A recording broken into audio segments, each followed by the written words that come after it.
Hello, it's John Heaton. Today I'm going to review this 1970 album from Bob Dylan called Self-Portrait, released in June of 1970, double album with a self-portrait on the front from Bob, and it's the follow-up to Nashville Skyline, hit #1 in the UK and #4 in the US. Got some fairly disastrous reviews on release, and it's one of those albums which many fans hold close to their heart and defend against the critics, and I guess every group and artist has an album like that in the catalogue which gets unfairly dismissed, and I think this is one of the examples in Bob's catalogue of an album which was completely dismissed upon release, has been subsequently reevaluated to some extent since. Commercially it was a success, as I say, and it's a mixed bag, I'll say that, but let's go through it. Just want to say I've been rereading this book recently, which is probably the best book on Dylan's recording sessions. It's kind of the equivalent of the Mark Lewis and Beatles book. Tremendous amount of detail in terms of the musicians. So each album has its own chapter, and he lists the musicians and all the sessions which produced all of the tracks. And what's interesting about this album is it's partially recorded in the spring of '69, a couple of months after Nashville Skyline was recorded, and then about nearly a year gap between those sessions and the later sessions in March of 1970 when he recorded the rest of the album. And you can pretty much tell, with help from this book, you can pretty much tell which songs come from the earlier sessions, because they have the Nashville Skyline voice, apart from anything else. So this is my vinyl copy, a nice homely picture of Bob. Bob, by the way, was basically, he'd long retired from being a political process singer. I'd given that up in around about 64, I guess, and then 65, and then he went electric with great success, although he upset the folk circle with the albums like Blonde on Blonde and Highway 61, and then had his motorbike crash and came back with John Wesley Harding, which was very much more laid-back sound, brilliant country-ish album. And then Nashville Skyline followed that, and then this was in a similar vein. So, you know, some people just dismissed it because, you know, it wasn't relevant, in inverted commas, or wasn't singing about anything important, just a bunch of love songs really, and cover songs of love songs. But there's nothing wrong with that, and there was nothing wrong with that on Nashville Skyline. And to this day, I've just listened to this album just now actually, and it's very uplifting for the most part, and very nice musicianship throughout. This is the gatefold.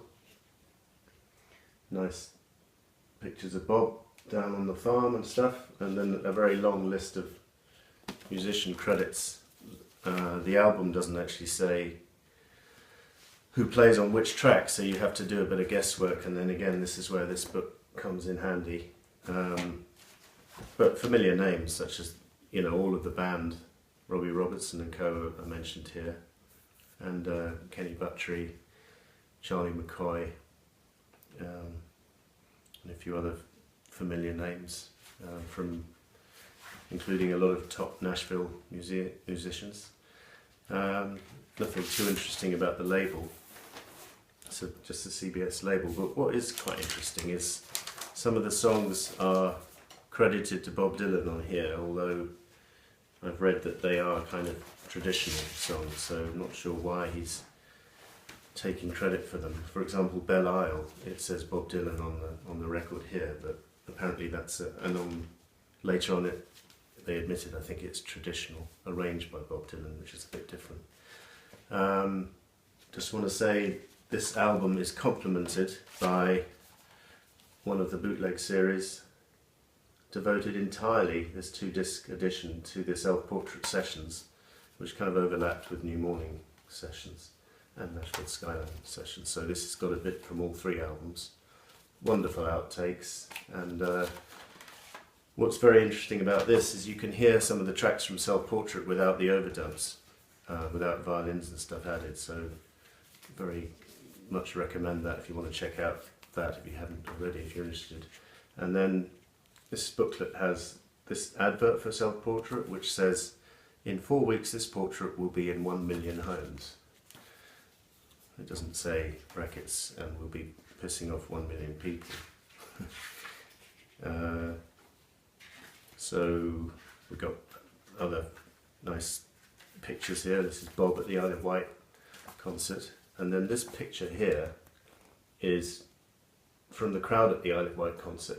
And if you, probably the picture's too small for you to see, but it features George Harrison, John Lennon and Ringo Starr with their wives in the audience at the Isle of Wight concert, taken on the 31st of August 1969, so 9 days after their final photo shoot, and just a couple of weeks before the famous meeting where John said he was leaving, so very interesting to see that.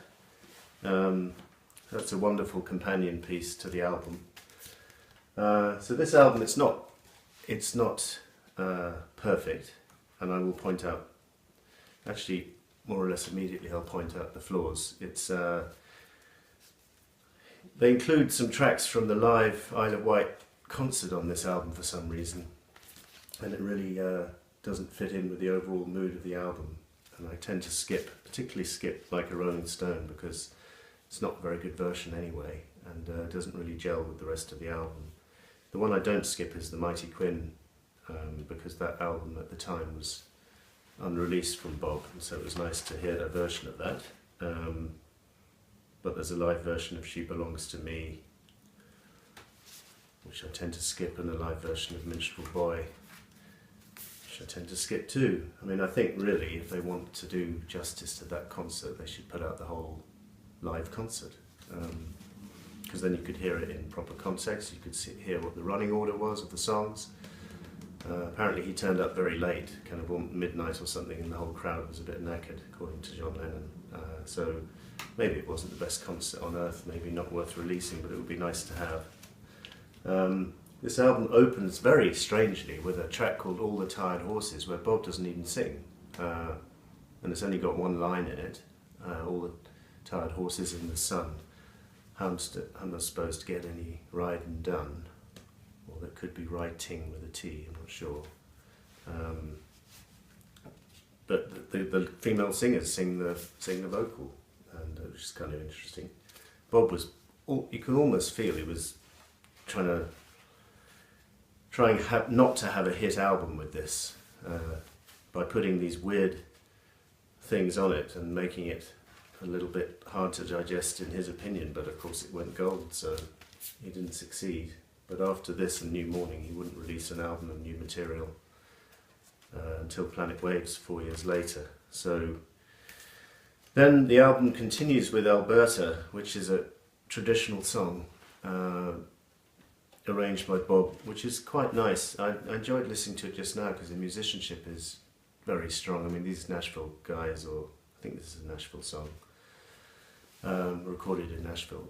They can play this kind of song in their sleep, of course, but it's very noticeable how decent the musicianship is on most of these tracks, and I hadn't fully appreciated that.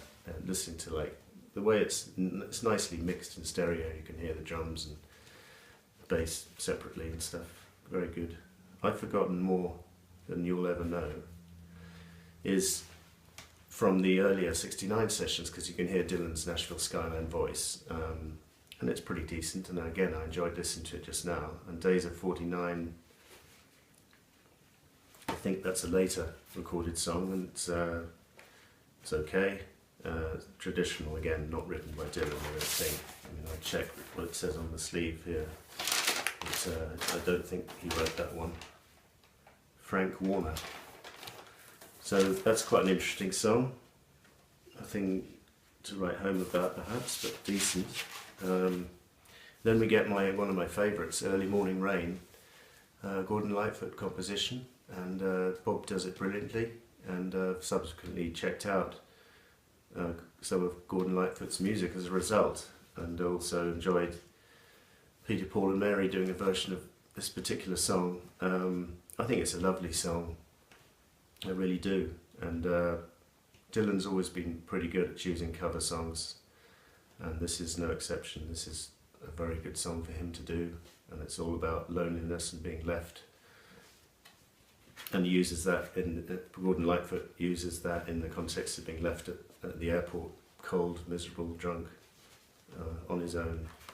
So very affecting song and very nicely sung by Bob. In Search of Little Sadie is a kind of traditional song again, where kind of muck around version of the song which would appear later on side 2. Again, nice musicianship. Let It Be Me, open side 2, again nicely played, nicely sung, very tender love song, nice tune. Cover one, this one. Little Sadie, then the main Little Sadie version is very nicely performed. Woogie Boogie is an instrumental, bit of a throwaway. Belle Isle, superb melody, I guess it's traditional, but Bob has kind of arranged it nicely, and this is a very nice song. Maybe the strings are a little bit oppressive on it, but if you want to hear the version without strings, it's on here. So after Belle Isle we have Living the Blues, which is taken from the '69 sessions with his Nashville Skyline voice. A Bob Dylan original, this one, very nice, excellent musicianship, excellently sung. Nice fun number, like a Rolling Stone live, as I said. Skip that, probably. Copper Kettle, open side 3, nice cover version. I think there's an alternate version of it on here as well.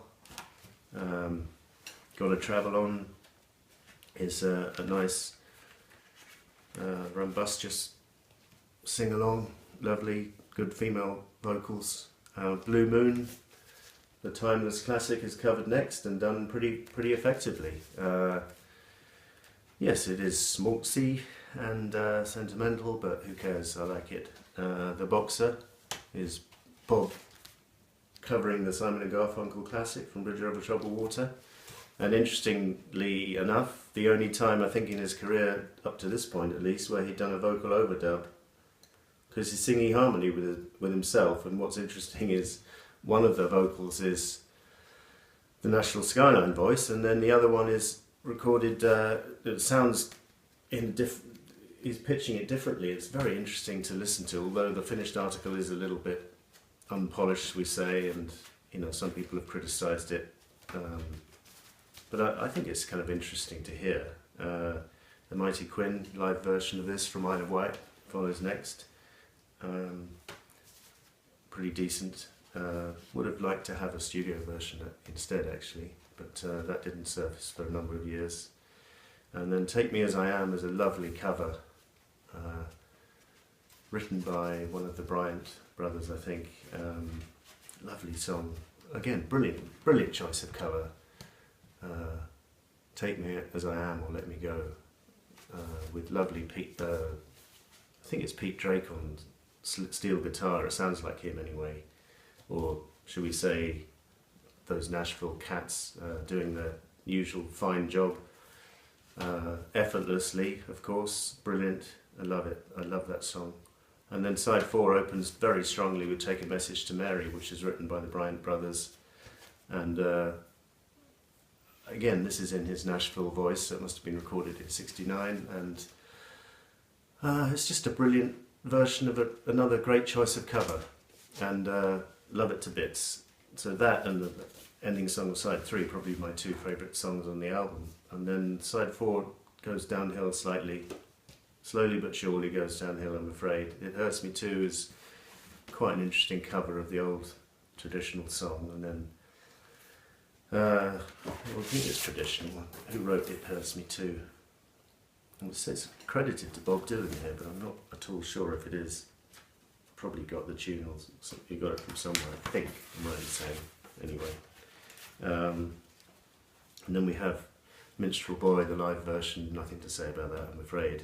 She Belongs to Me Again from the concert. Should have dropped those tracks probably what I'm saying is they maybe should have made it into a single album, although I do tend to defend double albums, as you've seen from maybe some of my other reviews. I think it's a brave thing to do, and but maybe instead of including live tracks, he should have just included a few more of the studio stuff, because there's enough of it, as is proof with this double CD released all those years later. There's loads of tracks which are left on the cutting room floor, which are up to scratch in my opinion. Wigwam is a kind of instrumental with Bob singing along kind of melody. It's okay, apparently it was a single, but it's nothing special, if we're honest. And then Alberta number 2 is a bit of a pointless retread of Alberta number 1, so I'm not sure why he did that one again. So side 4, after the Take a Message to Mary, it tails off a little bit in my opinion, but there's some hidden gems on here. And it's when this album came out, Greil Marcus in Rolling Stone, his opening sentence of the review was, "What is this shit?" And actually and then he went on to slag off the album, but he's written the sleeve notes to this, and he's basically a little bit embarrassed, I think, by his initial review, and he's reviewed these outtakes with a considerable degree of affection, and I think seen in context, this album is not shit. Far from it. It's got its wonderful moments, and it's very relaxing to hear, particularly the highlights, and I'll defend it to anyone. Thanks for watching.